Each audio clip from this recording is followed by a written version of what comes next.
अजात शत्रू, मुत्सद्दी राजकारणी आणि कवी मनाचा नेता अशी ओळख असणाऱ्या अटल बिहारी वाजपेयी यांच्या जितक्या राजकारणाच्या डावपेचाच्या आणि संसदेतल्या त्यांच्या भाषणांच्या चर्चा होतात, तितकीच चर्चा त्यांच्या प्रेम कहाणीची देखील होते.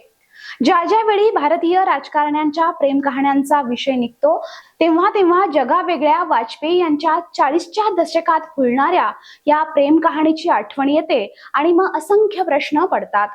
आज अटल बिहारी वाजपेयी यांची 99वी जयंती, त्यानिमित्तानं त्यांच्या या हळव्या प्रेम कहाणीची ही आठवण.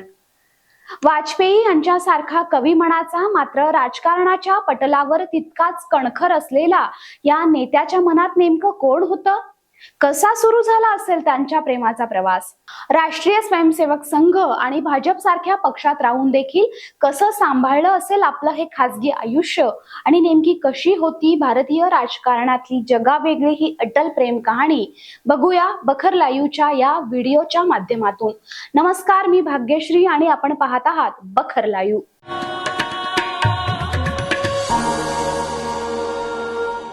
वाजपेयींची प्रेम कहाणी सुरू होते कॉलेजमध्ये. ग्वाल्हेरचं व्हिक्टोरिया कॉलेज आणि आत्ता असलेलं महाराणी लक्ष्मीबाई कॉलेज, या कॉलेजमध्ये शिकत असताना वाजपेयी यांची ओळख राजकुमारी हक्सर यांच्या सोबत होते. बोलक्या डोळ्याच्या राजकुमारी हक्सर या दिसायला अत्यंत सुंदर असतात. ते वय एकमेकांना एक दुसऱ्यांकडे आकर्षित करतं. मैत्रीचं रूपांतर प्रेमात होतं आणि वाजपेयी आणि राजकुमारी हक्सर यांच्या नाजूक प्रेम कहाणीला सुरुवात होते. ही झाली तुमच्या आमच्यासारखी सर्वसामान्य प्रेम कहाणी. मात्र अटल बिहारी वाजपेयी यांची प्रेम कहाणी देखील त्यांच्यासारखीच जगावेगळी आणि असामान्य आहे. त्या दरम्यान राजकुमारीचे भाऊ चांद हक्सर यांच्या सोबत वाजपेयींची मैत्री होते. मात्र राजकुमारी हक्सर आणि वाजपेयी यांच्या प्रेमाला राजकुमारीच्या कुटुंबियांकडून मान्यता नसते.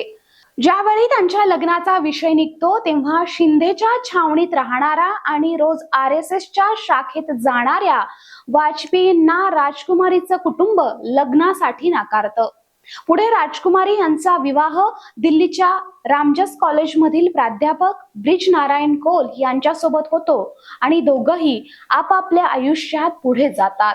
मात्र तरी देखील ते एकमेकांना विसरू शकले नव्हते, हे पुढील त्यांच्या आयुष्यावरून लक्षात येतं.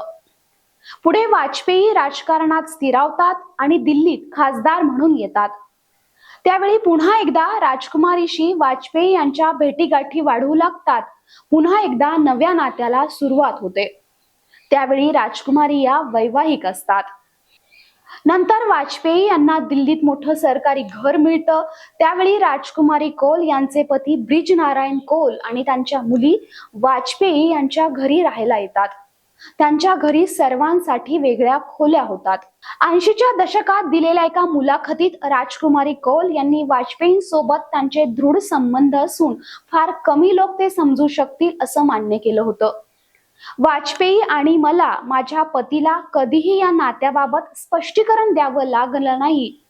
माझे पती आणि माझं वाजपेयींबरोबरचं नातं पक्क होतं, असंही त्या या मुलाखतीत म्हणतात. वाजपेयींचे निकटवर्तीय राहिलेले बलबीर पुंज यांनी सांगितलं होतं की ते एकदा पहिल्यांदा वाजपेयींच्या घरी गेले, तेव्हा त्या ठिकाणी कौल दाम्पत्याला पाहून त्यांना काहीसं विचित्र वाटलं होतं.